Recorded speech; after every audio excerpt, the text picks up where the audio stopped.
eh. Pwede na po kami magpagawa ng notification kay Director Will. Para sa mga atin. Notification, okay, ganito. Hindi, kung nire-request na, nire-request kayo. Okay, ganito. Sabihin mo, well, hindi ko pwede discuss ka Ms. Bebot. Ako, sabihin ko, as a social worker assessment, kung kinakailangan ng service mo, why not? Kasi ang pera naman nandyan, di ba? So, wala nang, sa ngayon pa naman ito, wala nang tatanggap na, at saka parang inappropriate na, parang hahanap pa kami ng kapalit para sa ilang araw lang. Ilang absent mo? Ha? 4 or 5. Sabihin mo kayo sa supervisor mo, kailangan ang assessment and evaluation niya para sa inyong dalawa, sa kanya lang. And then therefore, dahil sa mga justice sa magagandang nire-request niya na pumasok ka. Ipasok mo ka mo yung gano'n, mag-extend ka na gano'n. Tapos, i-request ko rin yan kay Director, kay supervisor ko, kay Ms. Bebo, sa Bilaw, na alam kong maintindihan niya yan, kasi ano yung mabait naman yun. Kung may mga gano'n na sinasabi ko, depende sa dami ko lang yung sinasabi sa inyo, na depende sa supervisor nyo. Kasi kung ako mag-rekomenda, para namang wala akong basihan kung bakit ko ikaw i-justify. In the first place, hindi ka naman, hindi ko alam kung anong performance, output mo. So, supervisor niya talaga.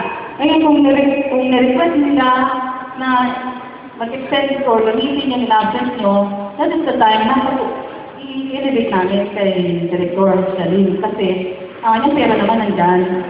Diba? Okay. At promise, huwag ka nang mali, at huwag ka nang ma-absent. Diba? Ano pa? Ito, brother, kung papogi-pogi ka niya sa sulog. May question ka? May question ka, wala? Hindi ka lang dyan. Wala na, hindi na, serious pa. Kasi parang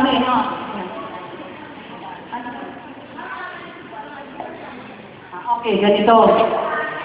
Certificate of completion. Kasi ganito, dalawa ang certificate ng classmate ngayon. Kasi dati yung certificate lang of attendance or participation. Pero dahil yung 52 days na expanded dito, dalawa.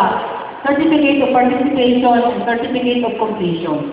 Completion because of the 62 days. Participation because even though kahit 1 week ka lang, 2 weeks, so participate ka naman sa GIP.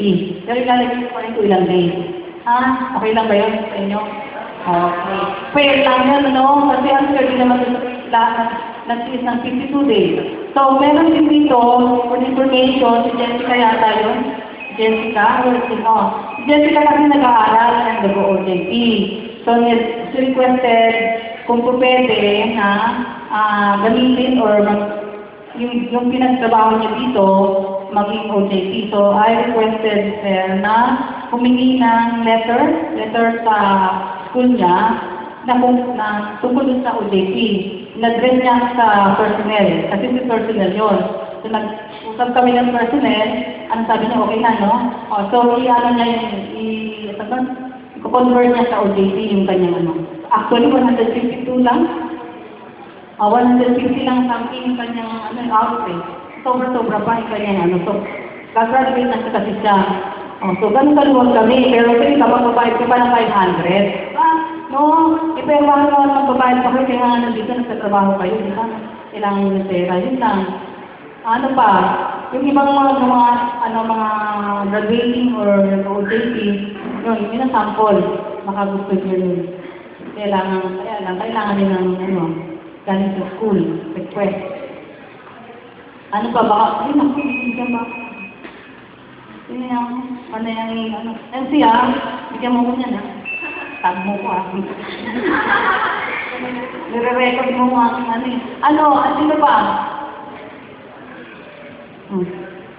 Wala na? Yung training ko, training ka dyan, meron kang suggestion, recommendation, something. Wala.